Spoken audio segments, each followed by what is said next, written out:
Welcome to Muscle Maintenance within Shape Fitness. I'm Coach Kim, and today's podcast is a workout that is called the Dancing Flamingo.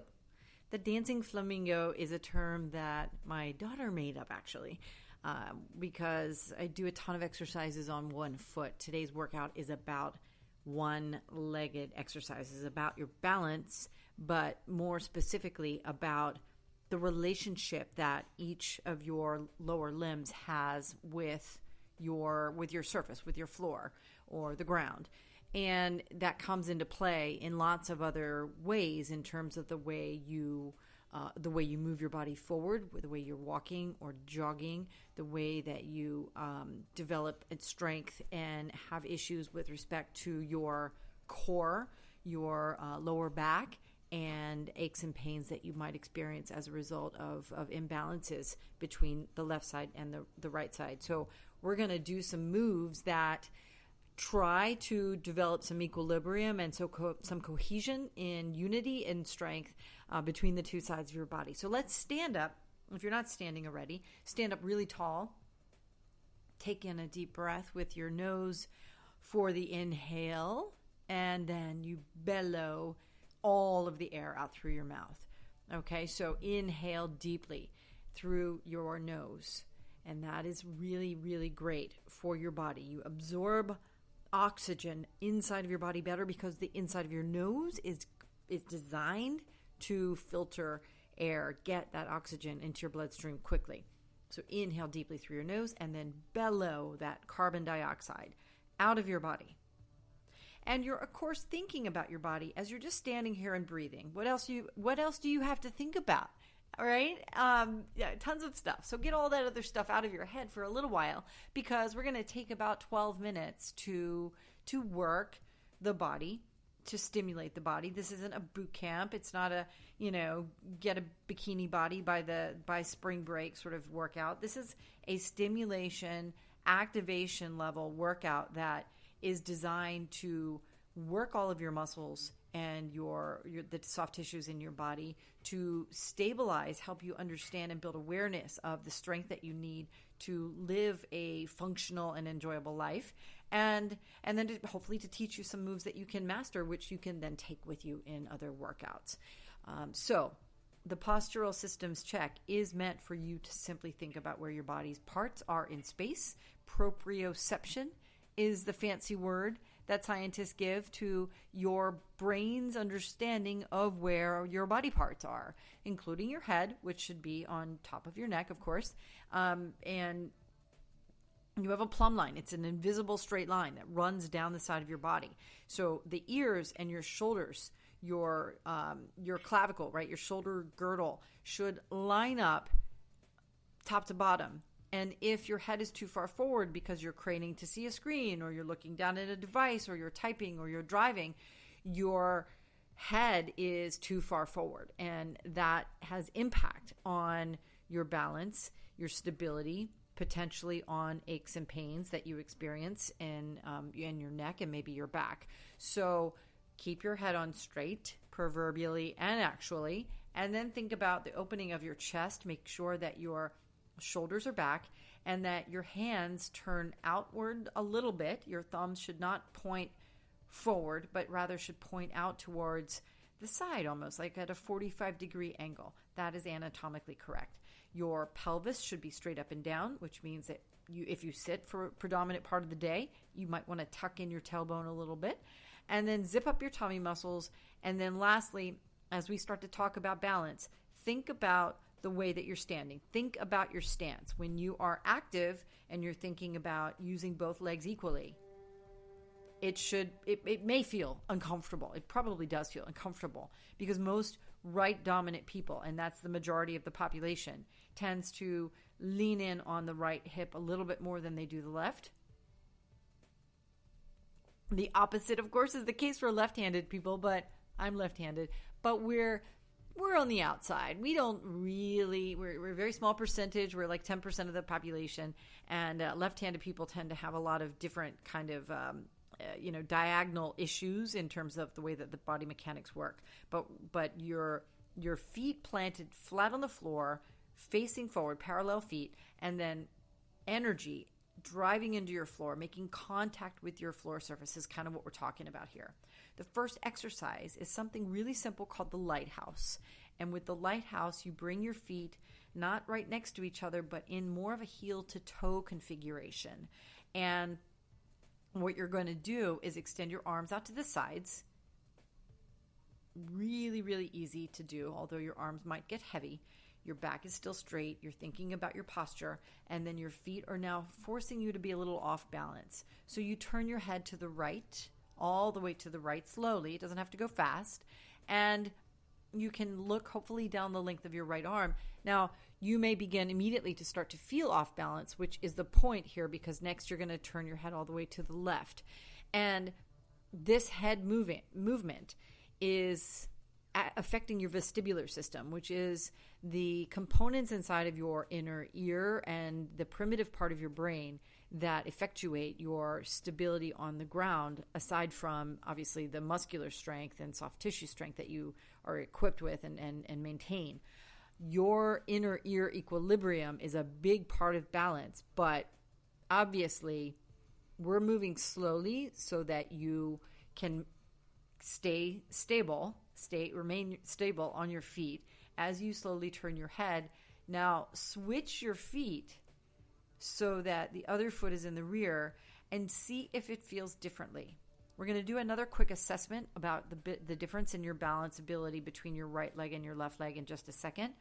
In fact, that's coming up next. But just continue turning your head all the way to the right and all the way to the left.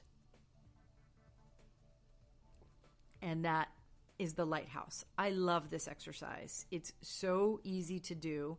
And if you do it long enough, for about a minute with each of the foot positions, the temperature raise you'll feel in the lower part of your legs is really great for people that sit all day, right? We have lots of numbness and circulation issues and foot pain and all kinds of quality of life components or frustrations that are simply a function of not using the soft tissues in the lower part of the body.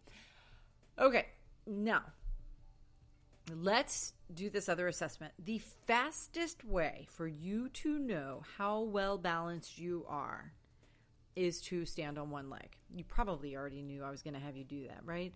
But the thing is, for a lot of people, you can stand and you kind of maybe shake a little bit and waver a lot, and that you just sort of chalk up to the stability-seeking components of your feet, which is fine, and we can do that.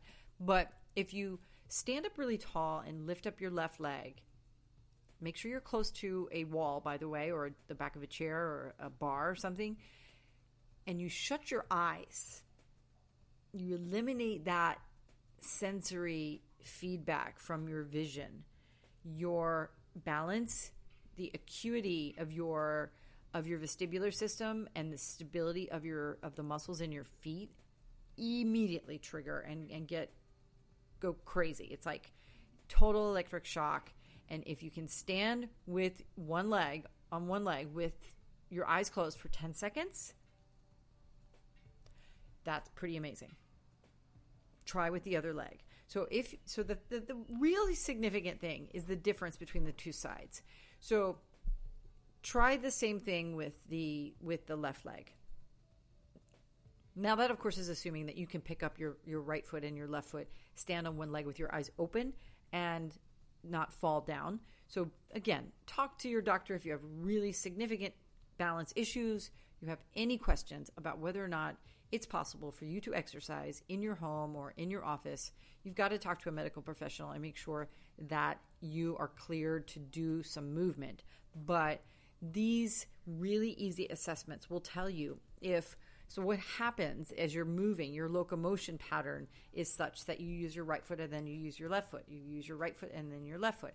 And if you're right-handed, and if you have developed this thing that I call left leg syndrome, lame left leg syndrome, what happens is that you put a little bit more pressure down on the right side.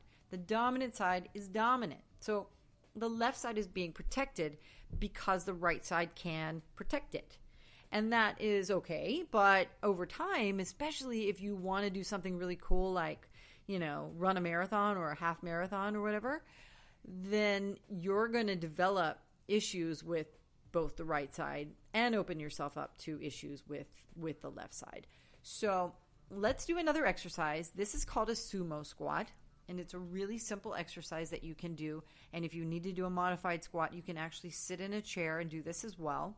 And what it means is that as you sit into a standard squat, you sit down and back into an imaginary chair or an actual chair.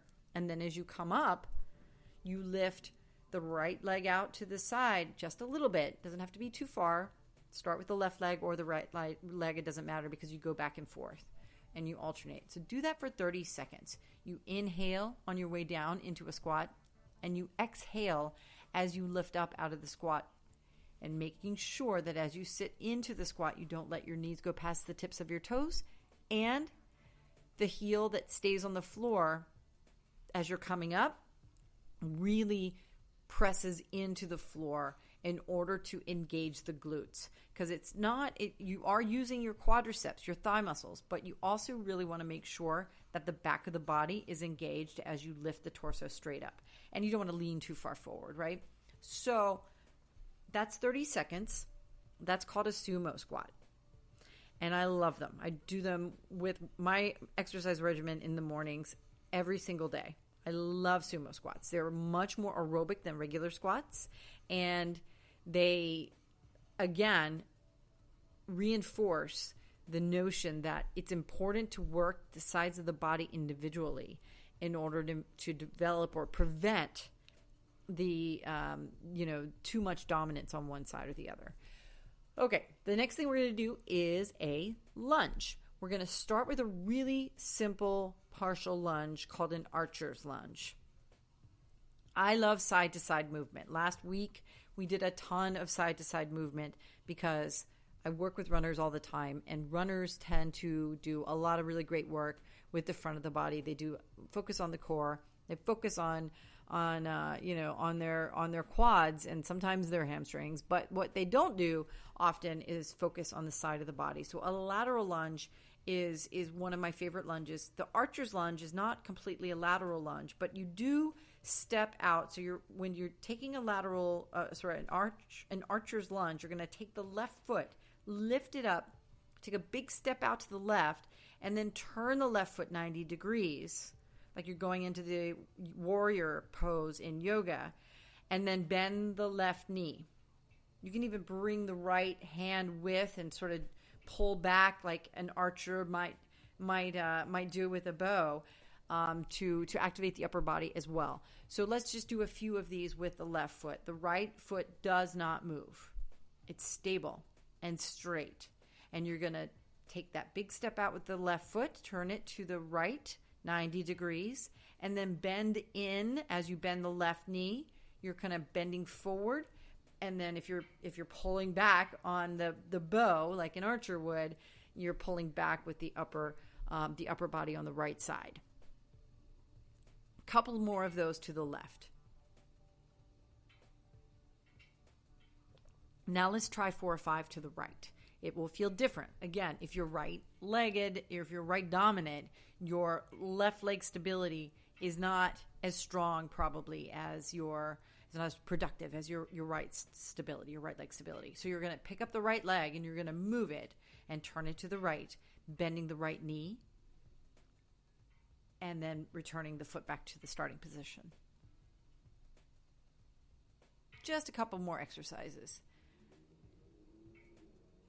All right, that's great. Okay, now let's do a full lateral lunge. So now you're going to not turn the foot, but rather step way out to the left, keep the left foot facing forward, and then bend the left knee far down, sticking the butt out, almost into like a one-legged squat, and then come up as you lift back up and straighten the left knee again. You push off with the left foot back to the starting position.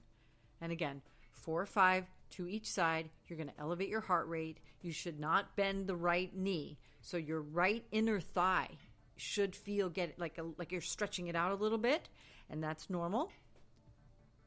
and you keep your back as straight as possible. You keep your tummy muscles engaged, and then switch to the other side.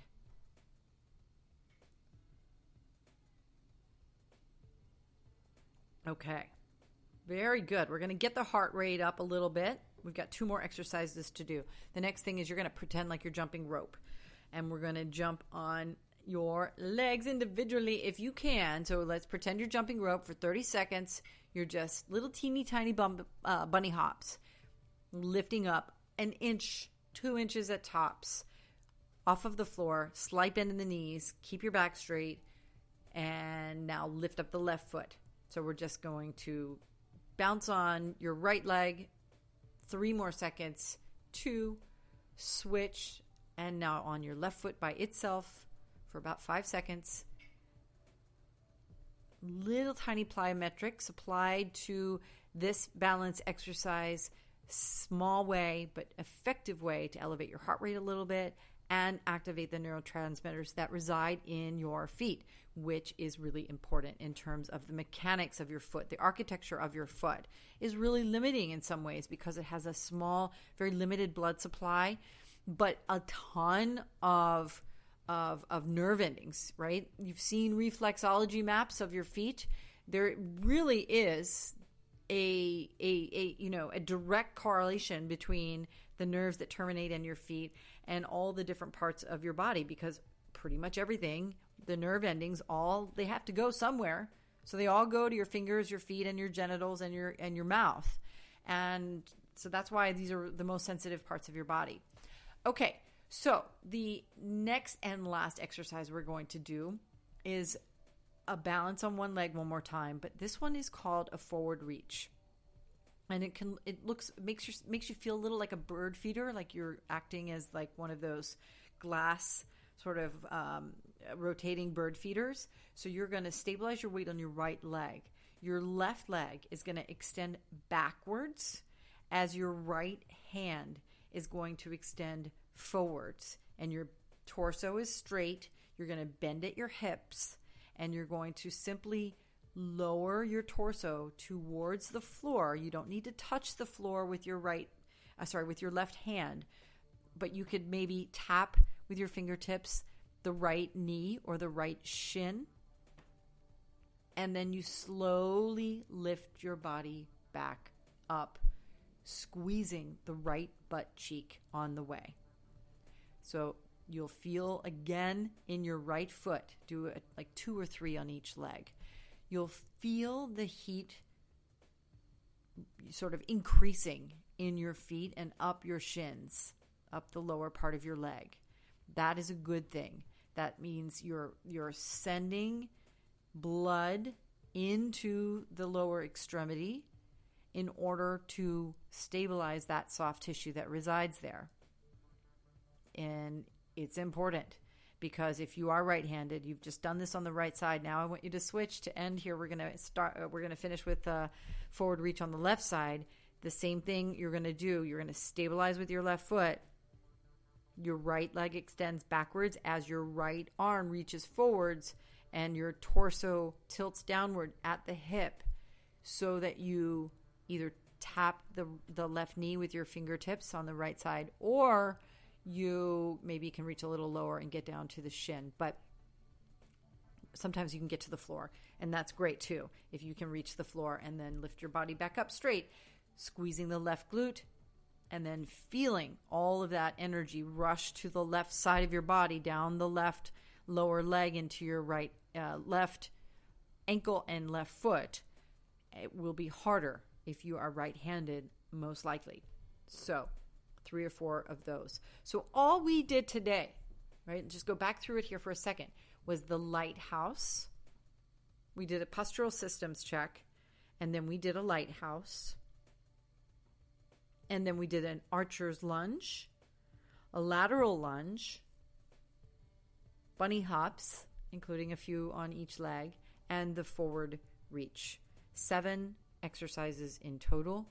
You're at 20 minutes. I'm going to say goodbye. Let me know if you have any questions. Please get in touch. If you have any requests for workouts, for workout focuses or workout concentrations or customization for you, you can reach us at bodybyInshape.com. And I am Kim Watkins from InShape Fitness. I will be back next week with another new podcast workout. Have a great day.